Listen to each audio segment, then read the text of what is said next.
বিসমিল্লাহির রহমানির রহিম। আসসালামু আলাইকুম। দীর্ঘদিন অসুস্থ থাকার পর আপনাদের সামনে কথা বলতে পারার জন্য আল্লাহর কাছে শুকরিয়া আদায় করছি। আমার কারাবন্দী অবস্থায় আপনারা আমার কারামুক্তি ও রোগ মুক্তির জন্য সংগ্রাম করেছেন, দোয়া করেছেন। সেজন্য আমি আপনাদের সকলকে ধন্যবাদ জানাচ্ছি। দীর্ঘ আন্দোলন সংগ্রাম ও ত্যাগের মধ্য দিয়ে আমরা ফ্যাসিবাদী অবৈধ সরকারের কাছ থেকে মুক্তি পেয়েছি।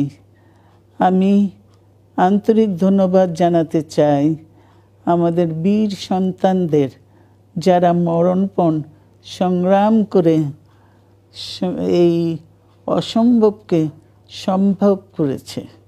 শত শত শহীদদের জানাই শ্রদ্ধা। এ বিজয় আমাদের নতুন সম্ভাবনা নিয়ে এসেছে।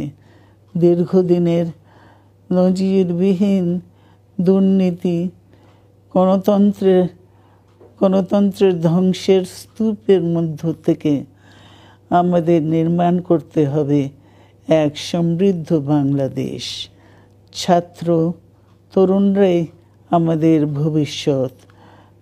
তরুণরা এই যে স্বপ্ন নিয়ে বুকের রক্ত ঢেলে দিয়েছে, সেই স্বপ্ন বাস্তবায়নে করতে মেধা, যোগ্যতা, জ্ঞান ভিত্তিক গণতান্ত্রিক বাংলাদেশ গড়ে তুলতে হবে। শোষণহীন সমৃদ্ধ বাংলাদেশ। সকল ধর্মের গোত্রের অধিকার নিশ্চিত করতে হবে। শান্তি,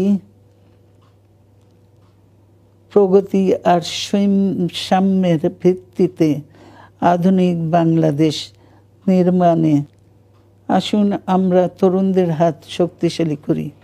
ধ্বংস নয়, প্রতিশোধ নয়, প্রতিহিংসা নয়, ভালোবাসা, শান্তি ও জ্ঞান ভিত্তিক সমাজ গড়ে তুলি। আল্লাহ হাফেজ।